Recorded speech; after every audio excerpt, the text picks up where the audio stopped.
నమస్తే శ్రీమాత్రే నమః శ్రీ కృష్ణాయ నమః. ఆగస్టు 22, 2025 మేషాది ద్వాదశ రాశుల వారికి దిన ఫలితాలతో భాగంగా గ్రహస్థితులు వాటి యొక్క ప్రభావాలు ఎలా ఉండబోతున్నాయి అనే అంశంలో ఈరోజు శుక్రవారము శుక్రగ్రహానికి సంబంధించినటువంటి ప్రభావము ఎక్కువగా పడేటట్టుగా అన్ని రాశుల వాళ్ళకి ఎక్కువగా ఆ ప్రభావము పడబోయేటట్టుగా కనబడుతోంది. అయితే ముందుగా గ్రహస్థితులు చూసినట్టయితే కనుక చంద్రుడు మిథున రాశిలో బుధుడితో సహవాసం చేస్తూ ఆ రాశిలో ఉన్నాడు కాబట్టి మాటల చాతుర్యము, మాట్లాడే శక్తి, చురుకుదనము ఈ ఫలితాలు అన్ని రాశుల వాళ్ళ మీద ప్రభావం పడేటట్టుగా కనబడుతుంది. అయితే ముఖ్యంగా గ్రహస్థితులు చూసుకున్నట్టయితే కనుక సూర్యుడు కర్కాటకంలోను, చంద్రుడు మిథునంలోను, శుక్రుడు సింహంలోను, కుజుడు మిథునంలోను, గురుడు వృశ్చికంలో వక్రగతిలోను, శని కుంభరాశిలో వక్రగతిలోను, రాహు మేషంలోను, కేతు తులాలో సంచారం చేస్తున్నారు. తదుపరి రాశి మకర రాశి.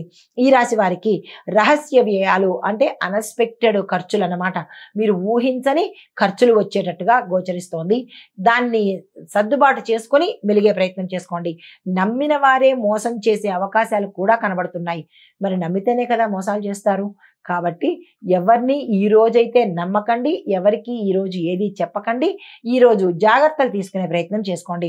అయితే నమ్మకంతో కాకుండా మీరు మీ యొక్క సూపర్విజన్తోనే, మీ యొక్క మేధాశక్తితోనే ఏ పనైనా ఈరోజు చేసుకోకండి. ఏ పని ఎవరికి ఈరోజు అప్పచెప్పకండి. ఎవరిని ఈరోజు నమ్మకండి. ఈ విషయంలో జాగ్రత్తలు తీసుకోండి. అయితే మీకు చెప్పదగిన పరిహారం ఏంటంటే కాలభైరవ అష్టకాన్ని ఒక్కసారి వినే ప్రయత్నం చేసుకోండి. ఆ స్వామివారి ఆలయం దగ్గరలో ఉంటే కనుక వెళ్ళే ప్రయత్నం చేసుకోండి. తదుపరి రాశి కుంభరాశి. ఈ రాశి వారికి వాహన యోగంతో పాటు కళారంగంలో ఉన్న వారికి మంచి మంచి అవకాశాలు వచ్చే దిశ కనబడుతుంది. మిత్రులతో కలిసిమెలిసి మీ యొక్క పనులను చక్కబెట్టుకుంటారు చాకచక్యంగా. కుటుంబ పరంగా చూసుకున్నట్టయితే కనుక గత కొంతకాలంగా మిమ్మల్ని ఇబ్బంది పెడుతున్న భార్యాభర్తల విషయాలు కావచ్చు, లేదా అంటే ఏదైనా ఒక అంశం మీద మిమ్మల్ని ఇబ్బంది పెడుతుంటే ఆ అంశానికి ఒక క్లారిటీ వచ్చేసి మీరు తక్షణమే నిర్ణయం తీసుకోవలసిన పరిస్థితి ఏర్పడుతుంది. ఇప్పుడు కనుక మీరు నిర్ణయం తీసుకోలేకపోతే అదే ఇబ్బందితో జీవితకాలము కొనసాగవలసిన పరిస్థితి కనబడుతోంది. ఈ విషయంలో జాగ్రత్తలు తీసుకోండి.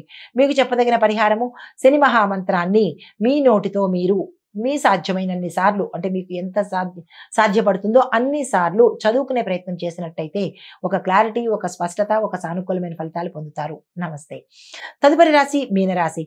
ఈ రాశి వారికి మనసులోని భయాలు తొలగిపోయి క్లారిటీకి వచ్చే అవకాశం కనబడుతోంది. కొత్త ఒప్పందాలు లాభిస్తాయి. కుటుంబ సమస్యలు సులువుగా పరిష్కారం అయిపోయేటట్టుగాను ఈరోజు ఈ రాశిలో ఉండే వారికి అన్ని రంగాలలో వాళ్ళకి చాలా అనుకూలంగా ఉండబోతోంది. మీ పనులను చక్కగా చేసుకునే ప్రయత్నం చేసుకోండి. ఏ పెట్టుబడులు పెట్టినా, కొత్త వ్యాపారాలు చేసినా, కొత్తగా ఏది చేసినా సక్సెస్ అయ్యేటట్టుగా కనబడుతోంది. ఆ ప్రయత్నాలు చేసుకోండి. మీకు చెప్పదగిన పరిహారము గురు సంబంధిత ఆలయ దర్శనం చేసుకోవడంతో పాటు అక్కడ యథాశక్తి పసుపు రంగు వస్త్రాన్ని కానీ, పసుపుని కానీ దానంగా ఇచ్చినట్టయితే మరింత మంచి ఫలితాలు పొందే అవకాశం కనబడుతోంది.